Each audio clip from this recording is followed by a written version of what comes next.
So now there's a lot of misconceptions, I would say, about the consulting world that I do want to discuss. And I think it's really helpful to kind of understand if you're not in the consulting space. Again, I've been consulting for about 10,000 hours in Big Four, and multiple boutique firms. Um, and I think it is really important to kind of dispel a lot of the myths surrounding consulting, right? And I think it's really important to talk about these things. So I have about 5 truths here from my personal experience that I can think would help some people who are maybe not sure about jumping into consulting or just want a better idea of who consultants are, what they do, based on my personal experience. Of course, my experience is not everyone's experience, and I just want to preface that. But I think I have seen a lot in my years of consulting, and I think this would be helpful for somebody to get an idea of consultants and how the consulting world is. So, truth number one is, first of all, many people think that consultants and people who work in the big three, big four are all geniuses and absolute straight A's.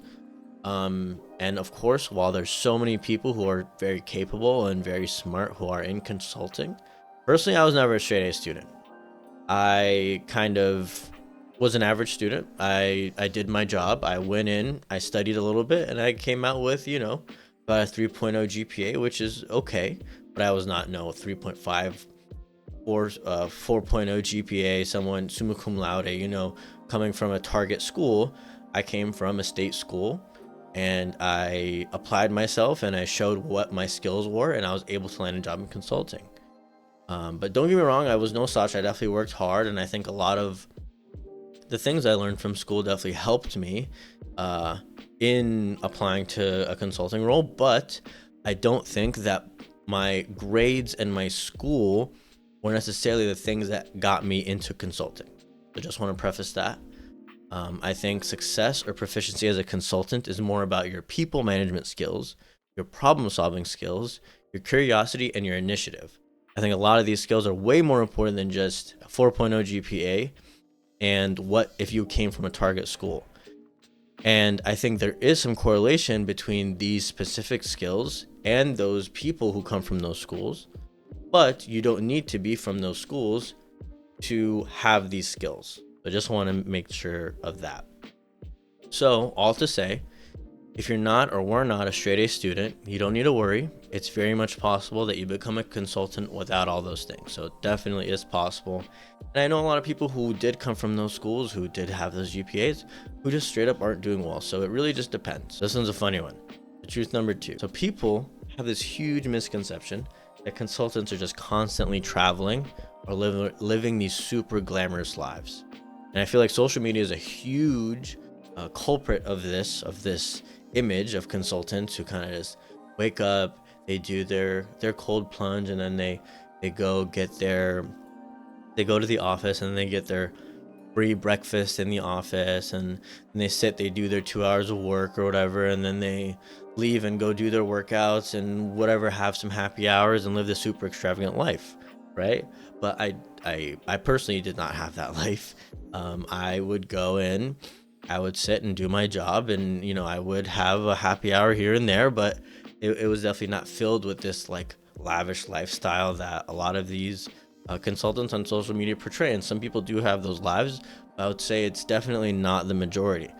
There is travel, but the travel is not nearly as glamorous. You're going, at least in the United States, you're going to some midwestern state, doing some kind of a walkthrough on site, and then you're kind of staying in your hotel or the people you're with, and a lot of times you have to travel constantly, and it really invades your mental space and your personal life. So if you enjoy traveling, that's great. There's a lot of opportunity for travel in consulting, but again, it might not be the travel that you envision in your head. But of course, there's two sides to every coin. Do these things happen? Do people live extravagant lifestyles? Absolutely. I would say it's more of an occasional thing, or a role specific thing, or specifically geographical specific thing, than a commonality across consulting. So just want to clarify that. But again, will these things happen if you become a consultant? Maybe. Just depends on the role, depends on the specific company, the specific engagement you're on. It depends on so many different things.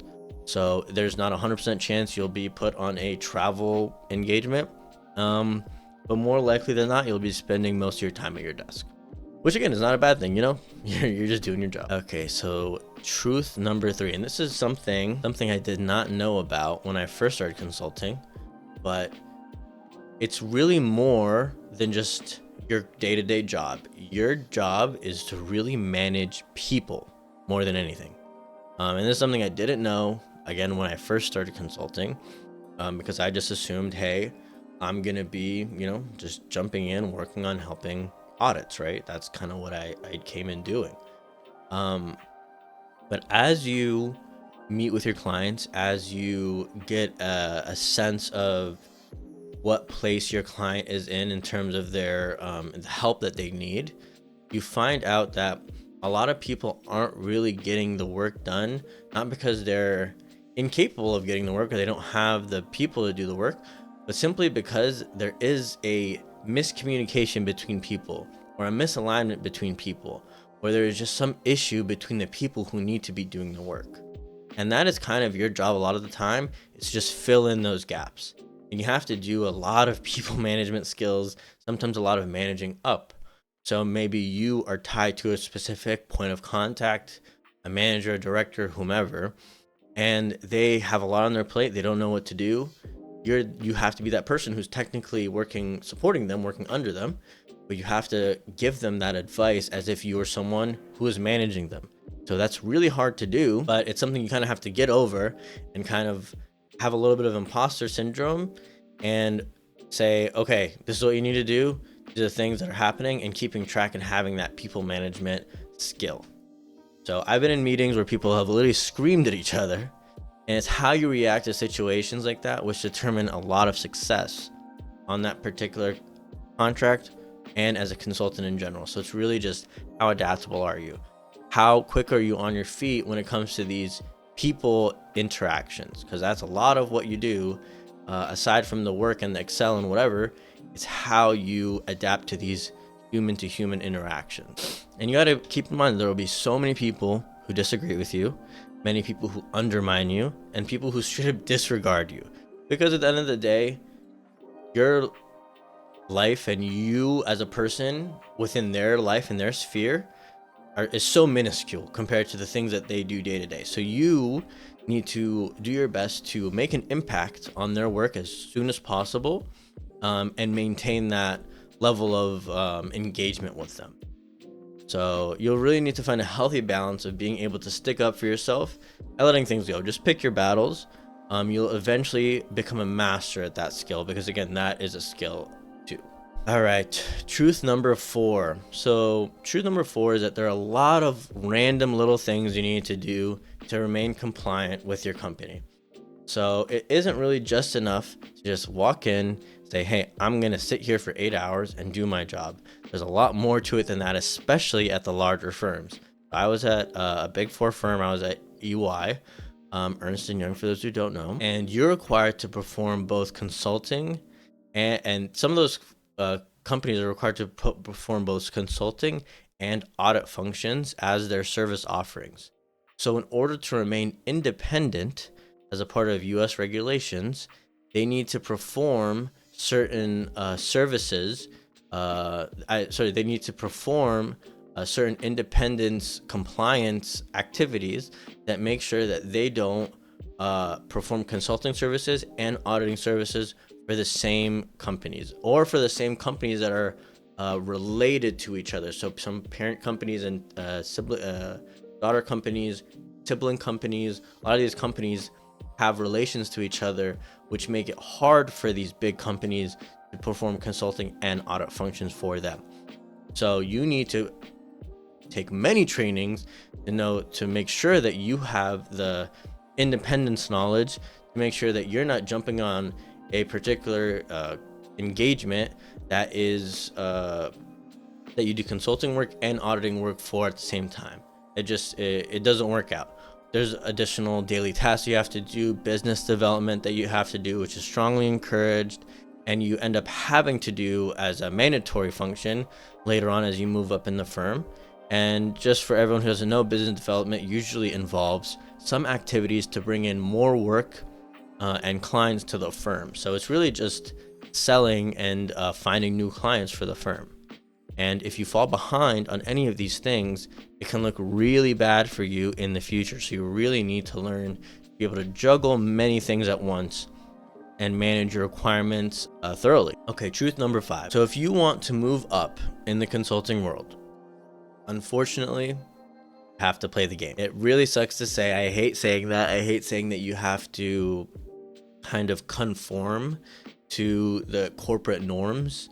And I'm not saying you have to in an immoral way at all. You completely do everything that is moral and just in terms of your moral compass, and nothing illegal, of course. However, there is a sense of corporate politics that you have to get involved in, making friends, ensuring people know who you are and that you are postured in a particular way compared to someone else, someone who is technically your competition in terms of moving up the corporate ladder, which again, it really is not fun to say, but it is not a meritocracy. It is an aristocracy. You can be passed up on a particular position. I know many people who have. One of my colleagues was passed up on a senior manager position because they were not known as well, or were not in the particular role as long, about a year or so, or about a year as much as some of the other people who are accepted for these roles. Sometimes it's just about who you know. It's not about what you know, which again really sucks. But just something to keep in mind, that if you do want to move up, you do have to play that game, unfortunately.